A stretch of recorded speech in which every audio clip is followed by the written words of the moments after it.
Hello दोस्तों, कैसे हैं आप सभी। आपका बहुत बहुत स्वागत है हमारे चैनल जुडिशियल दिशा में। तो जैसा कि आप जानते हैं, एमपी जुडिशियल सर्विसेज के रिगार्डिंग एक नोटिफिकेशन कल जारी हुआ है और उसमें कुछ मेजर चेंजेस हैं। तो उसी के रिगार्डिंग हम आपके लिए वीडियो लेकर आए हैं। मध्य प्रदेश जुडिशियल सर्विसेज में कुछ चेंजेस हुए हैं एलिजिबिलिटी में। इंपॉर्टेंट डेट्स भी इस नोटिफिकेशन में दी गई हैं, कितनी वैकेंसीज हैं, पिछली जो वैकेंसीज थी इनको भी यहाँ पे क्लब किया गया है। तो चलिए शुरू करते हैं। आप जैसा कि यहाँ पे देख सकते हैं, ये जो एग्जाम है ये 2022 का है, बिकॉज पिछले साल कोई भी एग्जाम नहीं हुआ था। उसकी वैकेंसीज भी यहाँ पे क्लब कर दी गई है। अब यहाँ पे देखते हैं कुछ इंपॉर्टेंट डेट्स। तो इसकी जो एप्लीकेशन की डेट है, ऑनलाइन आवेदन करने की जो स्टार्टिंग डेट है, ये 17 नवंबर कल से शुरू हो चुका है और लास्ट डेट है 18 ऑफ दिसंबर। उसके पहले पहले आप फॉर्म भर दीजिए, लास्ट डेट का वेट मत करिए किसी भी तरीके की प्रॉब्लम से बचने के लिए। Then here you are also given some time for the rectification of any mistakes in your application form.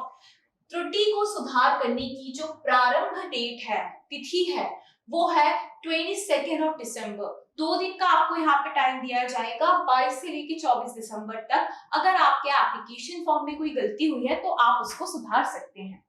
Online प्रारंभिक परीक्षा की तिथि, प्रिलिमिनरी एग्जाम की यहाँ पे बात हो रही है। ये जो एग्जाम है ये ऑनलाइन होने वाला है, पेपर टेस्ट आपका नहीं होने वाला। तो इसका जो डेट है it is 14 of January 2024, Sunday के दिन आपका एग्जाम होने वाला है। आपके पास यहाँ से हार्डली 2 महीनों का वक्त बचा है। बेल्ट्स निकालिए, नोट्स निकालिए और रिवीजन करना शुरू करिए आपके प्री के लिए। इसका जो रिजल्ट है उसकी भी डेट यहाँ पे दे दी गई है। काफी स्पेसिफिक नोटिफिकेशन इस बार आया है। तो जो प्री के आपके एग्जाम का जो रिजल्ट है वो आने वाला है 26 फरवरी को। अगेन, अगर आपको लग रहा है कि आपने प्री में अच्छा करके आए हैं और आपकी मेंस में जाने की संभावना है, so start preparing for your mains examination. मुख्य परीक्षा की तिथि वो भी यहाँ पे दे दी गई है। You don't have to wait for any further notification regarding the mains. तो जो आपका मेंस होने वाला है ये 30th एंड 31st मार्च को 2 दिन आपका होने वाला है। 2 पेपर आपके होने वाले हैं।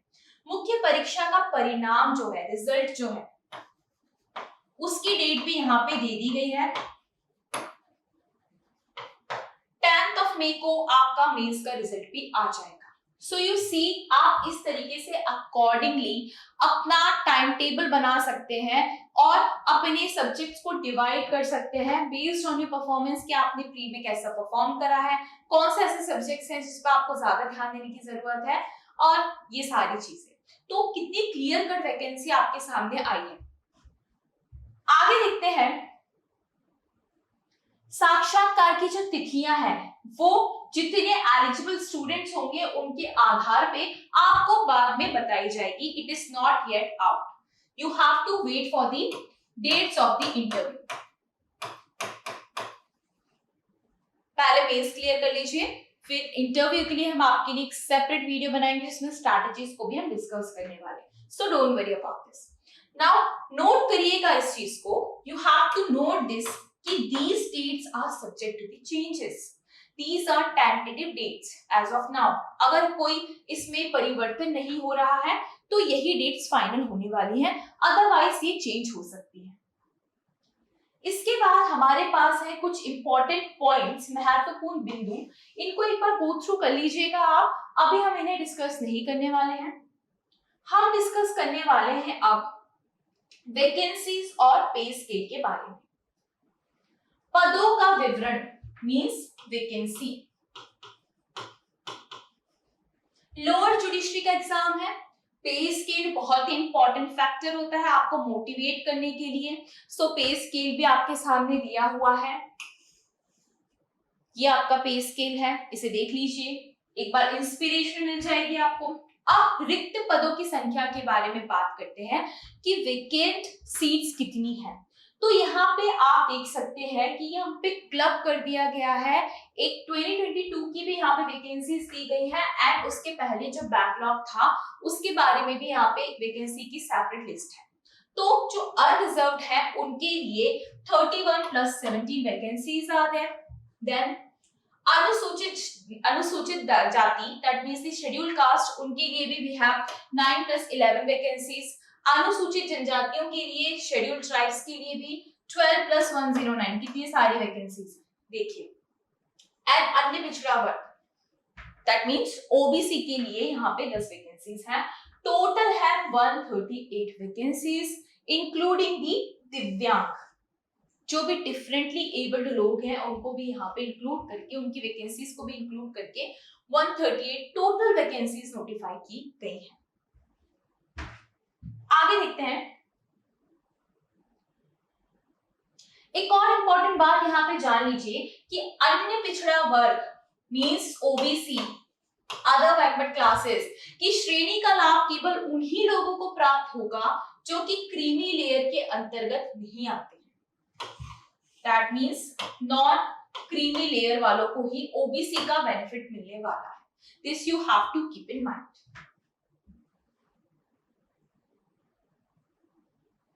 अब एक और इंपॉर्टेंट चीज है जो कि है इसकी एलिजिबिलिटी, अर्हताएं जो कि दी गई है खंड ग में।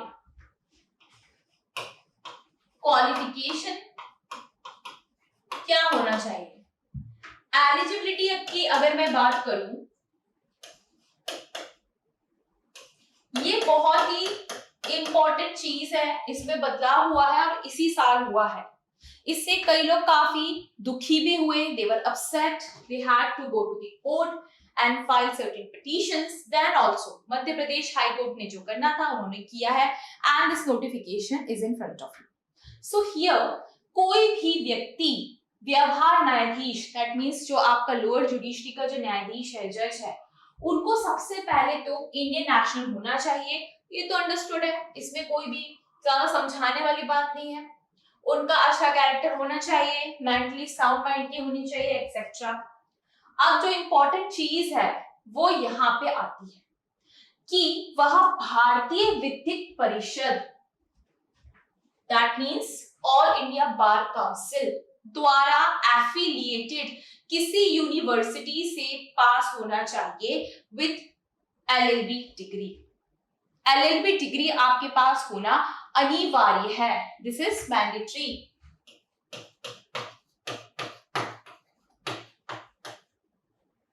ओके, देन परंतु उसने आवेदन प्रस्तुत करने के लिए नियत अंतिम तारीख तक कम से कम 3 वर्षों तक 3 years तक एज एन एडवोकेट निरंतर कॉन्टिन्यूसली काम किया हो।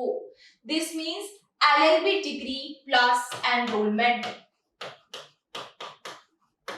क्योंकि अगर आप एज एन एडवोकेट काम कर रहे हैं that means you are enrolled as an advocate and also आपने किसी स्टेट बार काउंसिल में तो अपना एनरोलमेंट करवा रखा होगा। वहां से निरंतर प्रैक्टिस, कॉन्टिन्यूस प्रैक्टिस आपको करते रहना चाहिए 3 years तक के लिए, तभी आप एलिजिबल होंगे। इसमें आगे भी और कुछ बातें दी गई है, लिखा है अथवा, और पहला तो है एलएलबी डिग्री होनी चाहिए, एनरोलमेंट होना चाहिए एंड एज एन एडवोकेट आपको प्रैक्टिस करना चाहिए minimum for the period of 3 years, that is one thing. And apart from this, अगर ये आपके पास क्राइटेरिया आप इसको मीट नहीं कर रहे हैं, देन विधि में 5 और 3 years का जो भी आपका कोर्स है उसमें आपका एक्सीलेंट स्कोर होना चाहिए। That means no backlog, no ATKT and आपके मिनिमम 70% मार्क्स होनी चाहिए। This is again very shocking. या तो आप 70% लेकर आइए, आपका जो रिकॉर्ड है एलएलबी के दौरान आपने जो भी पढ़ाई करी है उसका रिकॉर्ड जो इतना एक्सेप्शनल होना चाहिए, दैट मींस 70% आपके मार्क्स होने चाहिए minimum. And apart from that आपको किसी भी सेमेस्टर एग्जाम में कोई भी बैकलॉग नहीं होना चाहिए, तभी आप एलिजिबल हैं इस एग्जाम में बैठने के लिए। अगर आपके पास 3 years का प्रैक्टिस नहीं भी है तो देखिए कितने सारे लोग यहीं पे आउट हो गए। कंपटीशन अब उन्हीं लोगों के बीच में है, या तो जो प्रैक्टिसिंग है, जिनके पास अनुभव है प्रैक्टिस का, या फिर जिनके 70% बने हैं। यहाँ पे नोट लिखा है कि जो एडवोकेट है, जो निरंतर प्रैक्टिस कर रहे हैं, उसकी जो कैलकुलेशन होगी उस पीरियड को कहां से कैलकुलेट किया जाएगा, तो जब उन्होंने अपना एनरोलमेंट करवाया है, डेट ऑफ एनरोलमेंट, और कब करवाया है उन्होंने, पास होने के 2 सालों के भीतर एनरोलमेंट को करवा लिया, पास हो गए, एनरोलमेंट को करवा लिया, उसके 2 सालों के भीतर उन्होंने AIB और इंडिया बार एग्जामिनेशन को भी क्लियर किया है, only that person is eligible. Also, another important thing here to point out is उनके पास सर्टिफिकेट ऑफ प्रैक्टिस होना चाहिए, 3 इयर्स की जो प्रैक्टिस दिखा रहा हो, जिसका आपको प्रूफ देना होगा बाद में, तो सर्टिफिकेट ऑफ प्रैक्टिस होना चाहिए।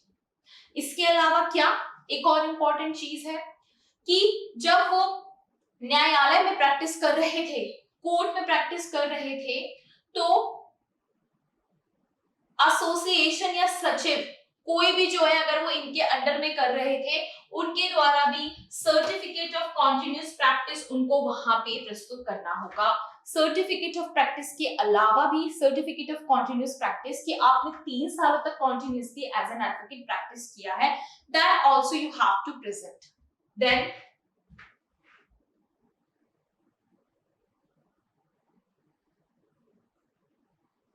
ये भी एक इंपॉर्टेंट चीज है कि जब आप प्रैक्टिस कर रहे थे, तो प्रत्येक वर्ष आपको एटलीस्ट 6 केसेस ऐसे हैंडल करने थे जिनके ऊपर कोई आदेश आया हो, जिसका प्रॉपर कोई एक डिस्पोजल हुआ हो, यानी कि आपने उस केस में सक्सेसफुली पार्टिसिपेट किया हो, ये भी आपको प्रूव करना पड़ेगा। यहाँ लिखा है ना, सारवान, कुछ मामलों में सारवान कार्यवाही हुई है, कुछ रेलेवेंट वहां पे कार्यवाही भी होनी चाहिए। ऐसा नहीं कि आपने जाके बस महज कहीं से सर्टिफिकेट ऑफ प्रैक्टिस बनवा लिया, कर कोई और रहा था प्रैक्टिस, आपने बस अपना नाम लिखवा लिया वकालतनामे में। आपको ये सारी चीजें भी वहां पे पेश करनी होगी कि एक साल में आपने एटलीस्ट मिनिमम 6 केसेस ऐसे हैंडल करे हैं जिसमें कुछ रेलेवेंट कार्यवाही की गई है। तो यू सी कितना ज्यादा कॉम्प्लिकेटेड कर दिया है यहाँ पे एलिजिबिलिटी को, कितनी सारी चीजें इसमें इंक्लूड कर दी है। पहला तो ये हो गया कि आपका बार में एनरोलमेंट होना चाहिए, AIB आपका क्लियर होना चाहिए, उसके बाद एज एन एडवोकेट आपने 3 इयर्स तक प्रैक्टिस की होनी चाहिए, और उसमें भी आपने कुछ महत्वपूर्ण केसेस हैंडल किए होने चाहिए। अब आगे देखते हैं, आयु सीमा देखते हैं। एज लिमिट की अगर मैं बात करूं तो मिनिमम जो है वो है 21 इयर्स। ओके, 21 इयर्स आपकी मिनिमम एज होनी चाहिए। Then maximum for the reserved category, that is unreserved, maximum age limit for the unreserved category। अब मैं अगर आयु सीमा की बात करूं तो यहाँ पे जो एज का आपका क्राइटेरिया है, that is again important. Age limit की मैं बात करूं अगर, तो मिनिमम एज लिमिट जो है वो है 21 years and maximum for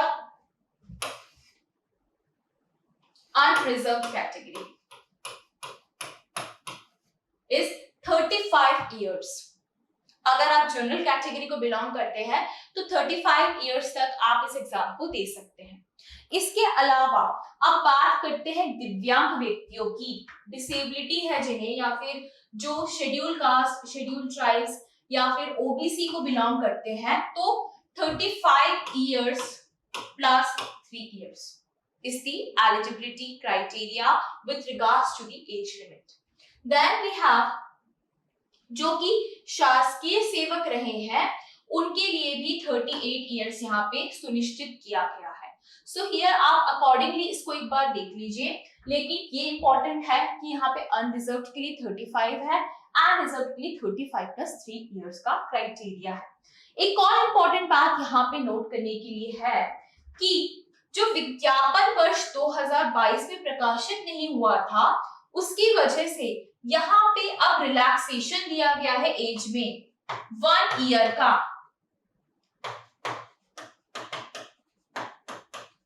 that means अगर किसी की अब एज 36 ईयर हो चुकी है, वो भी एलिजिबल है, क्योंकि उनको यहाँ पे 1 साल का रिलैक्सेशन दे दिया गया है, बिकॉज पिछले साल वैकेंसीज आउट नहीं हुई थी। उस चीज को ध्यान में रखते हुए यहाँ पे 1 साल का रिलैक्सेशन मिला है, तो ये बात आपको ध्यान देना है।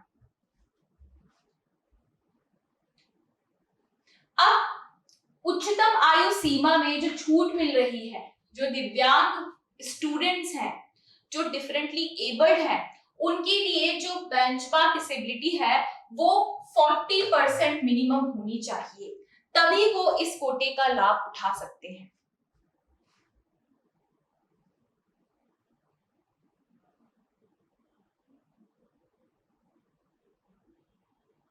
अब हम शुल्क की बात करते हैं, फी की बात कर लेते हैं। इंपॉर्टेंट है ये भी काफी। जो फी है वो अनरिजर्व्ड के लिए है 977 रुपए, और उसका जो भी डिवीजन है वो यहाँ पे लिखा हुआ है कि परीक्षा शुल्क कितना है, फिर पोर्टल का जो प्रभार है वो इतना है, तो टोटल इतना है 977 फॉर अनरिजर्व्ड। देन अगर मैं आरक्षित वर्गों की रिजर्व कैटेगरी की बात करूं तो उन्हें भरना होगा केवल 577 रुपए। For the application fee, they have to provide this much amount of money. Okay? अब ये जो है शुल्क है, फी है, इसमें परिवर्तन भी हो सकता है। ये परिवर्तन हो सकता है इसमें, और अगर परिवर्तन हुआ तो जितना डिफरेंस बनना है वो आपको बाद में पे करना पड़ेगा। तो अभी आप इस चीज का टेंशन मत लीजिए, अभी आपको सिर्फ इतना ही पे करना है। This will be notified to you. एक और बात अच्छे से ध्यान रखिएगा कि समय समय पे आपको मध्य प्रदेश हाईकोर्ट की वेबसाइट को विजिट करना पड़ेगा, वहां पे relevant information with regards to examination आ सकती है, तो अपने आप को अपडेट रखिए। हम भी आपके लिए रेलेवेंट इंफॉर्मेशन लेकर आएंगे। आप हमारे YouTube चैनल को फॉलो कर लीजिए, हमारा टेलीग्राम चैनल भी है, and even you can follow us on the Instagram. वहां पे हम आपको सारी ही रेलेवेंट वैकेंसीज, इंफॉर्मेशन, जो भी चेंजेस उसमें हो रहा है उसके रिगार्डिंग आपको नोटिफाई कर देंगे। अब आगे बढ़ते हैं। कुछ महत्वपूर्ण जानकारियां हैं with regards to the online application, इस पे भी आपको एक बार ध्यान देना चाहिए, इन्हें एक बार पढ़ लीजिए। आवेदन जो आप करेंगे वो इस वेबसाइट पे करेंगे। ये एमपी हाई कोर्ट की ऑफिशियल वेबसाइट है, यहीं से आप आवेदन करेंगे। देन एडमिट कार्ड के लिए भी आप यहीं पे जाएंगे। जब भी आपको एडमिट कार्ड डाउनलोड करना पड़ेगा, जैसे कि अभी आपको बताया है, आप हमारे चैनल को फॉलो करते रहिए, इंस्टाग्राम को फॉलो करते रहिए, आपको पता चलते रहेगा कि कब आपको क्या करना है, कब एडमिट कार्ड आ रहा है, कौन से चेंजेस हो रहे हैं एग्जाम में, एंड आप इस वेबसाइट को भी फॉलो कर सकते हैं।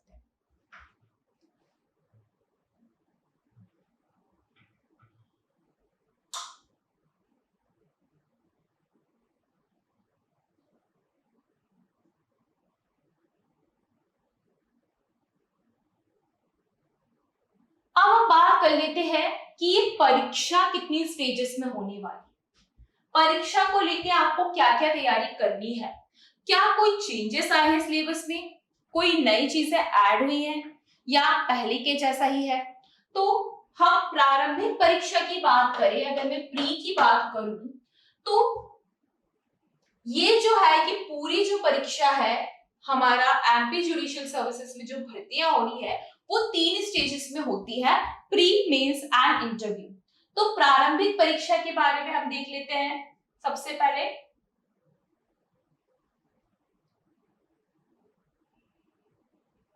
इसका जो पाठ्यक्रम है, दैट मीन्स जो भी आपके सब्जेक्ट की लिस्ट है कि कौन कौन से सब्जेक्ट्स आपको आने वाले हैं। ऑनलाइन एग्जाम होगा, ये मैं बार बार आपको बता रही हूँ। ऑनलाइन जो प्री एग्जाम होगा इसमें आपको जो सब्जेक्ट्स आने वाले हैं वो यहाँ पे लिखे हुए हैं। पहला तो है आपका इंडियन कॉन्स्टिट्यूशन। एक और बात ध्यान रखिएगा, there is no negative marking in pre.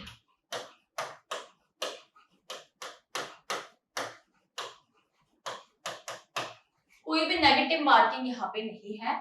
अगर आप श्योर नहीं भी हैं तो भी आप रिस्क ले सकते हैं इस क्वेश्चन के साथ।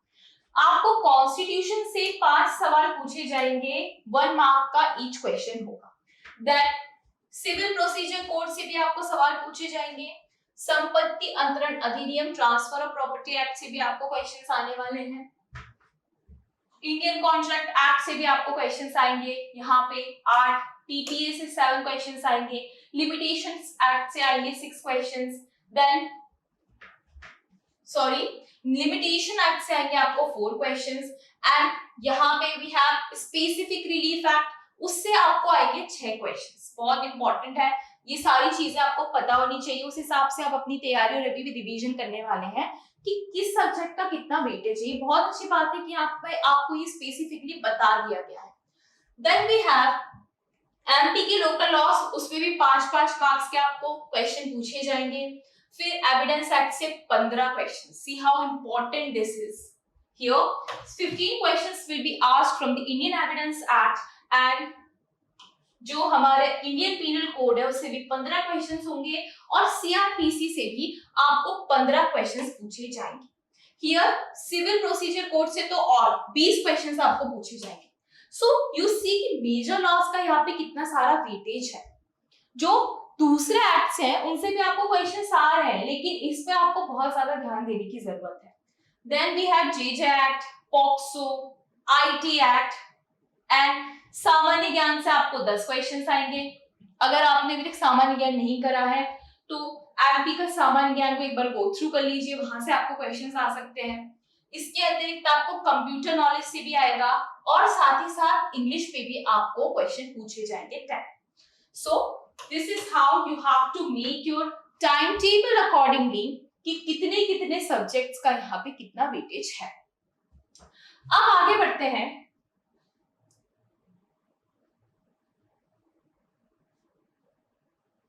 ये जो आपका प्री का जो पेपर होने वाला है, यहाँ पे 150 आपको क्वेश्चंस आएंगे। 150 क्वेश्चंस मींस 150 मार्क्स। बहुविकल्पीय प्रश्न पूछे जाएंगे, दैट मींस एमसीक्यूज आपको पूछे जाएंगे, और ये दोनों ही लैंग्वेजेस में अवेलेबल होता है, हिंदी प्लस इंग्लिश। ओके, दोनों ही भाषाओं में अवेलेबल होगा, हिंदी में भी होगा और इंग्लिश में भी होगा। तो अगर आप हिंदी में ज्यादा कंफर्टेबल हैं, आप इसको जाके सॉल्व कर सकते हैं इजीली। हमने डीजेएस में देखा था, that was only available in English, but MP में ऐसा नहीं है, दोनों ही भाषाओं में ये प्रश्न पूछे जाएंगे। यहाँ पे किसी भी क्रम में आप प्रश्नों को हल कर सकते हैं, यानी कि यहाँ पे मेंस की बात हो रही है, आपको क्रमबद्ध तरीके से नहीं करना है, आप किसी भी क्रम में कर सकते हैं। अगर आपको लग रहा है कि मुझे इस क्वेश्चन का आंसर ज्यादा अच्छे से आता है, so you need not have to follow the chronology of the questions. This is a good thing. कभी भी आप ध्यान रखिएगा कि जब भी आप ना मेंस का पेपर अटेम्प्ट करते हैं ना, तो एक बार इंस्ट्रक्शंस को अच्छे से पढ़ लीजिए, क्योंकि अगर किसी स्टेट में स्पेसिफिकली ये आपसे बोला गया है कि आपको क्रोनोलॉजी को फॉलो करना है क्वेश्चंस की, then you have to do that, otherwise आपके मार्क्स वहां पे डिडक्ट होते हैं। दिस इज समथिंग जो कि आपको कोई नहीं बताता। अब यहाँ पे चूंकि ये लिखा हुआ है कि क्रोनोलॉजी को आपको फॉलो नहीं करना है, तो अच्छी बात है, बाकी दूसरे स्टेट्स में आप इस चीज का ध्यान रखिएगा।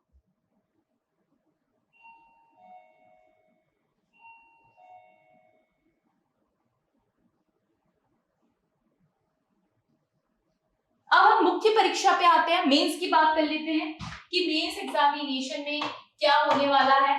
तो इसका जो आवेदन है, मुख्य परीक्षा हेतु आवेदन, आपको अलग से आवेदन पत्र प्रस्तुत किया जाएगा। यहाँ पे लिखा प्रारंभिक परीक्षा में जो भी विद्यार्थी सफल होंगे, उनको वेबसाइट पर उपलब्ध प्रारूप में मुख्य परीक्षा हेतु आवेदन पत्र जो है वो दिया जाएगा, प्रोवाइड किया जाएगा। इसीलिए it is important for you to go through the website every now and then to check on upon every important information with regards to your examination. इन सबकी फोटो कॉपी आप निकलवा के रख लीजिए, इसको आप बाद में सबमिट करिएगा अच्छे से। जब आपका सिलेक्शन हो जाएगा तो आपसे सारी चीजें मांगी जा सकती है। अब जो मुख्य परीक्षा है वो सिर्फ जबलपुर में ही संपन्न होगी, ठीक है।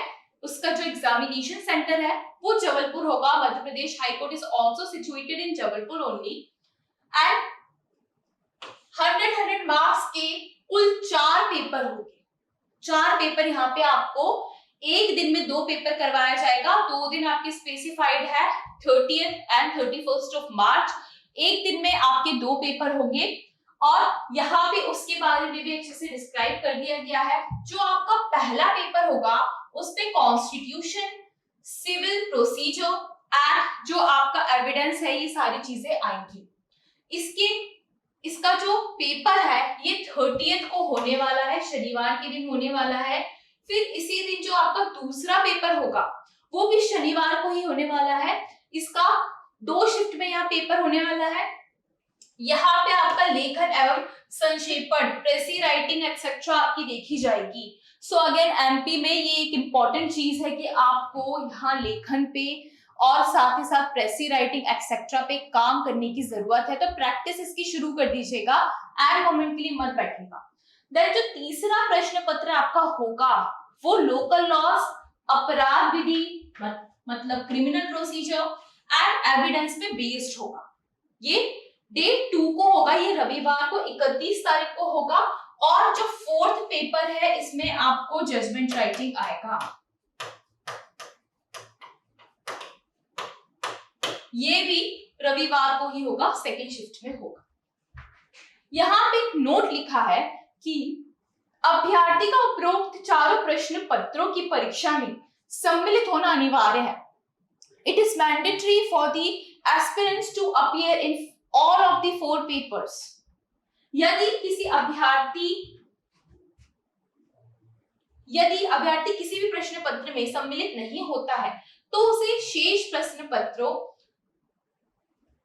की परीक्षा में सम्मिलित होने के लिए अनुमति प्रदान नहीं की जाएगी उन्हें। अब यहाँ पे एक नोट देख लीजिए, बहुत इंपॉर्टेंट है कि आपको जो भी स्टूडेंट्स हैं जो कि मेंस के एग्जाम में शामिल होने वाले हैं, उनका चारों पेपर को अटेम्प्ट करना बहुत जरूरी है। अगर वो किसी भी एक पेपर में एब्सेंट होते हैं तो उन्हें आगे का एग्जाम नहीं देने दिया जाएगा। सो this is important for you. अब इसका जो पाठ्यक्रम है उसे देख लेते हैं कि इसका सिलेबस क्या है, मेंस का जो सिलेबस है वो क्या है। तो जो प्रथम प्रश्न पत्र होगा which is concern with the Indian constitution, civil laws and the evidence, उसमें आपको कॉन्स्टिट्यूशन आएगा, ट्रांसफर ऑफ प्रॉपर्टी एक्ट आएगा, स्पेसिफिक रिलीफ एक्ट आएगा, सीपीसी होगा आपका, वहां पे इंडियन कॉन्ट्रैक्ट एक्ट होगा और लिमिटेशन एक्ट होगा। सिविल लॉ से कंसर्न ये पेपर है, इसमें कॉन्स्टिट्यूशन में आपको पूछा जा रहा है। एमपी में कॉन्स्टिट्यूशन इंपॉर्टेंट होता है, कुछ स्टेट्स में नहीं भी पूछा जाता। फिर जो आपका सेकेंड क्वेश्चन पेपर होगा इसमें आपको लेखन एक्सेट्रा आने वाला है। तो इसमें आपको किसी भी सामाजिक विषय पे कोई एक निबंध लिखना होगा, उस पे 20 अंक होंगे। लेख लिखना होगा किसी भी लॉ के विषय पे, उस पे भी 20 अंक होंगे। संक्षेपण करना होगा आपको, प्रेसी राइटिंग करनी होगी, उस पे भी आपके 20 मार्क्स होंगे। अनुवाद, ट्रांसलेशन इज अगेन इंपॉर्टेंट, एक आपको हिंदी टू इंग्लिश करना होगा और एक English to Hindi. MP Hindi speaking state है, यहाँ पे बहुत इंपॉर्टेंट है आपको ट्रांसलेशंस एंड लैंग्वेजेस पे ध्यान देने के लिए। तो इसको प्रैक्टिस करते चलिए। जो आपका थर्ड क्वेश्चन पेपर होगा it is concern with, again यहाँ पे इसके जो सब्जेक्ट्स हैं वो आईटीसी होंगे, आपकी एविडेंस होगा, एमपी के लोकल लॉज होंगे, यहाँ पे सीआरपीसी होगा। तो ये सारे आपकी लिस्ट है, एक बार इसको गो थ्रू करिएगा और यही सब्जेक्ट्स की तैयारी शुरू करिएगा। अकॉर्डिंगली आप अपना टाइम टेबल बना लीजिए। जो फोर्थ पेपर होगा इसमें अगेन ये सारी चीजें आपको पूछी जाएंगी, आरोप विरचना, निर्णय लेखन एक्सेट्रा, सिविल और जो आपका क्रिमिनल है, दोनों तरीके के आपको ऑर्डर जजमेंट राइटिंग आ सकते हैं। अब ये जो भाषा है ये हिंदी या इंग्लिश कुछ भी हो सकती है, लेकिन अगर जहां पे ये स्पेसिफिकली मेंशन है कि हिंदी टू इंग्लिश आपको ट्रांसलेट करना है तो आप इंग्लिश में ही करेंगे, ये तो समझदारी वाली बात है। अब आगे बढ़ते हैं।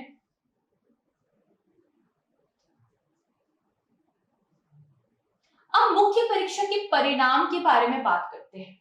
तो मुख्य परीक्षा में जो अनारक्षित वर्ग है, दैट मीन्स अनरिजर्व जो कैटेगरी है, एंड ओबीसी जो वर्ग है, उसमें जो प्रत्येक अभ्यर्थी हैं, स्टूडेंट्स हैं, उनके प्रश्न पत्र में 50 मार्क्स आने चाहिए। हर उनका जो क्वेश्चन पेपर है, जो भी अलग अलग, अभी हमने देखा 4 तरीके के वहां पे पेपर हो रहे हैं, सब में मिनिमम 50% आपके एलिजिबिलिटी क्राइटेरिया है, आपको उसको मीट करना होगा। This is important. और यहाँ पे जो रिजर्व्ड कैटेगरी है, उनके लिए 45% सुनिश्चित किया गया है। यहाँ पे इनके आधार पर ही एक मेरिट लिस्ट बनाई जाएगी और उससे जितने लोग इंटरव्यू में जाएंगे उन सबकी एक लिस्ट बनाई जाएगी। जितनों की वैकेंसी है, जितने रिक्वायर्ड है, उससे 3 गुना ज्यादा लोगों को इंटरव्यू में बुलाया जाएगा। This is written here. So you see कि किस तरीके का जो आपका कंपटीशन है वो होना चाहिए। इसका मतलब है कि एक में से 3 लोगों को ही 3 में से 1 को ही यहाँ पे सफलता मिलने के आसार है। कंपटीशन देख लीजिए किस तरीके का होने वाला है। देन लास्ट में आता है हमारा साक्षात्कार, विच इज इंटरव्यू। इंटरव्यू की अगर मैं बात करूं तो मुख्य परीक्षा में सफल घोषित किए गए जो भी लोग सफल घोषित किए जाएंगे उनको इंटरव्यू में आगे जाने का मौका मिलेगा और इस पे 50 मार्क्स हैं। अभ्यर्थियों को अंतिम रूप से चयनित होने के लिए साक्षात्कार में न्यूनतम 40% मार्क्स चाहिए होंगे। दैट मीन्स कि आपको यहाँ पे 40% मार्क्स आउट ऑफ 50 यहाँ पे आपको मीट करना है उस क्राइटेरिया को, तभी आप इंटरव्यू में भी सफल हो पाएंगे और फिर आपको सर्विसेज ज्वाइन करने का अवसर प्राप्त होगा। तो इस तरीके से we have just completed the whole notification. बहुत सारा इसमें नोटिफिकेशन है। 21 पेजेस का यहाँ पे यू सीट की नोटिफिकेशन हमको देखने को मिला है। तो ये इतना बड़ा नोटिफिकेशन है, 21 पेजेस का नोटिफिकेशन हमको देखने को मिला है। आप जल्दी से तैयारी शुरू करिए और अगर आपको आपकी तैयारी में कोई भी परेशानी है so you can ask us in the comment section. हम आपके लिए सेपरेट वीडियोस भी बनाएंगे और you can follow our YouTube channel, वहां पे कुछ वीडियोस पहले से अवेलेबल है that will help you in your preparation. साथ ही साथ आप हमारी टेस्ट सीरीज भी ज्वाइन कर सकते हैं और इसके अलावा आप हमारे टेलीग्राम चैनल को ज्वाइन करिए, वहां पे भी डेली आपको क्वेश्चंस पूछे जाते हैं जिससे अगेन आपकी प्रैक्टिस होगी। With this we will conclude the video. Thank you everyone.